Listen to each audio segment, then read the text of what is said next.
Hi everyone, this is Andy and this is Back to the Clash. Hope you're having a lovely day. So in the previous videos we were working our way through Town Hall 2 and as you can see we've now got Town Hall 3. So what I did whilst you were away is I just concentrated on a few attacks just to get that last little bit of loot up so that we're in a position to start the upgrade to Town Hall 3, but also finish off those few walls. And if we go into here, you can actually see the attack log. I'm not going to show you all of them, but I did start using a different tactic, which I want to run through quickly. Because I think at this part of the game, it's a really efficient tactic. And it's basically using 1 giant and 25 goblins. And as you can see here, I had 3 in a row where I was attacking and I got over 3,000 loot, which for those of you who are playing further up Clash, obviously that's a tiny amount, but at this level of the game, that's good. That was able to progress me quite quickly in a relatively short amount of time, because training just 30 spaces doesn't take as long as training sort of 220 or whatever. So let me just quickly show you this one as an example of using this tactic. Now this was a great map because you had the cannons and the archer tower on the right hand side of the map. So I sent in the giant, and the giant is basically just a big meathead of an attacker. They take a lot of sort of defensive firepower coming onto them, so you can send them in and it distracts the defensive sort of cannons and the archer tower. So you send that in first, they will target the first target that they see. So they see that giant coming in, they put all their attacking onto there. And the advantage of that is whilst that's happening, you chuck in all of your goblins and they go straight for those mines and you're sorted. And it's actually the basis of a tactic I use pretty much right up to about Town Hall 10. And that's using giants to distract, wall breakers to break any walls that need going, and then a mix of archers to get the defensive buildings and goblins to get the loot. It's a really, really good tactic, and it's lovely to be able to use it so early on. So that's fundamentally what I did. We've now got nearly 10,000 of both. We're doing really well for loot, and we can click those tombstones and get them as well. So we've got a full 1660 army, but obviously we've gone to Town Hall 3 and we've got 2 builders left and we've got loads of money. So let's go over here. Now, army camps, always the first thing you want to be concentrating on, because you upgrade those and you get more troops, and it's just going to make life a lot easier for you when you attack. Now, ignore decorations and flags. You don't need them. It's just spending loot for no reason.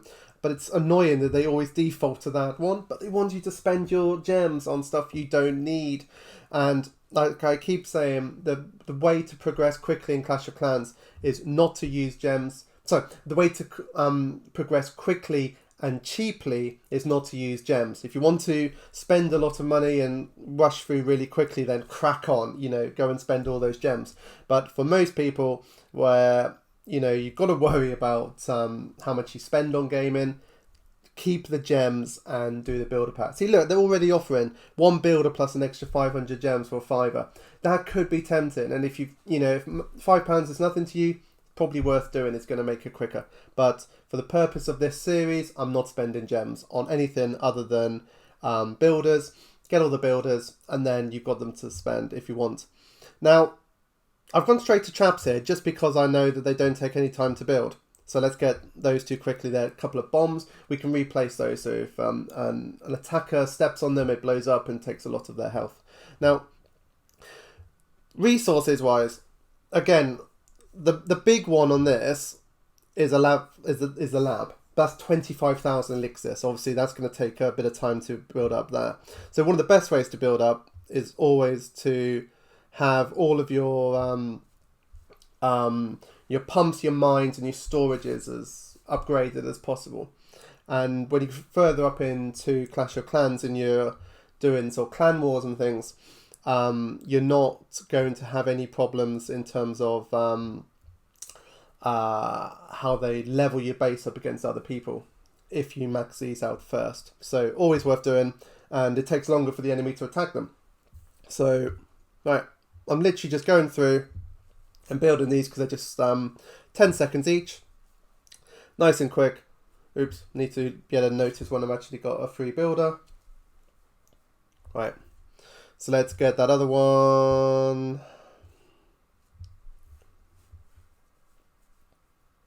So it's going to be a relatively quick episode, this, because what will happen is you burn through the things that don't take very long.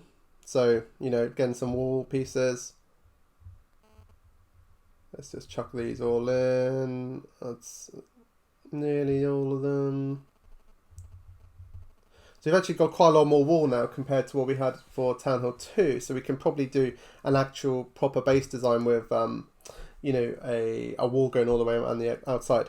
Now we're in a situation where we've got a mortar, we've got the lab, and we've still got the builders' huts. So we haven't really got a lot to do. So let's have a look. I just want to make sure I've got enough loot to do the next attack.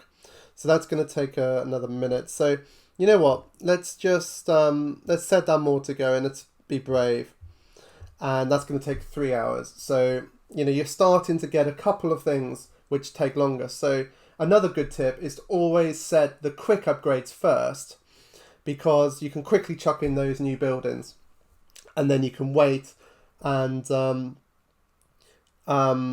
longer upgrades you can then leave. So I'm just going to do one quick attack here. The other thing to notice is that the cost per skip has gone up to 75. So every time you choose a map, it's going to go up a bit. So I've only got enough for one more next or skip. So I probably should attack this base.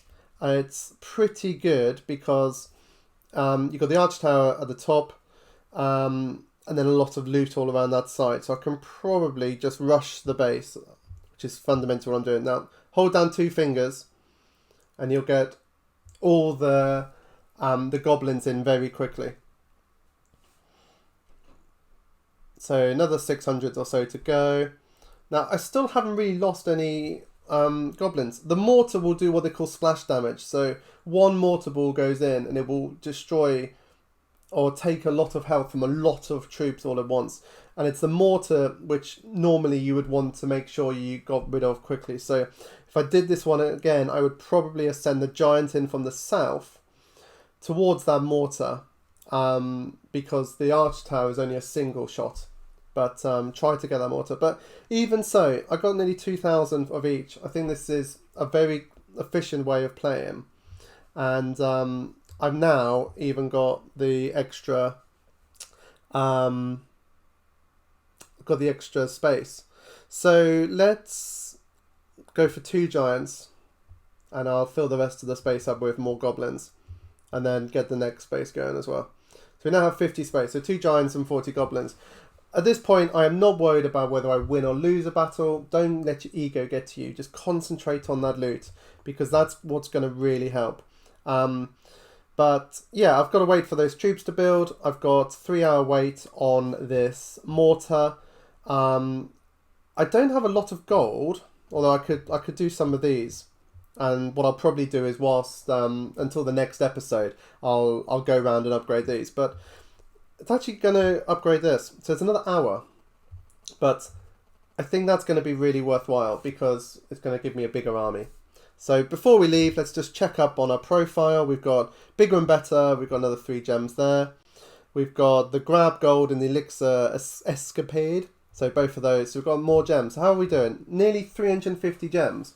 So in the past, when I first played this, and if you do what Clash of Clans encourage you to do, which is to use gems to make troops and buildings finish quicker, then you will burn through those. It's really, really worth ignoring those and just concentrate on saving those gems for the builder, because at this point I can't actually build any more upgrades. It would be nice to you know, get these 4 done because they're cheap, but I wanted to get those done. That's the priority. So I'm just going to leave Clash of Clans now, get back to work, and come back in an hour's time, and I'll just go through those, get them all up to the same level as the ones we've already got, and then we'll just keep building it all together. So hope you enjoyed this quick episode.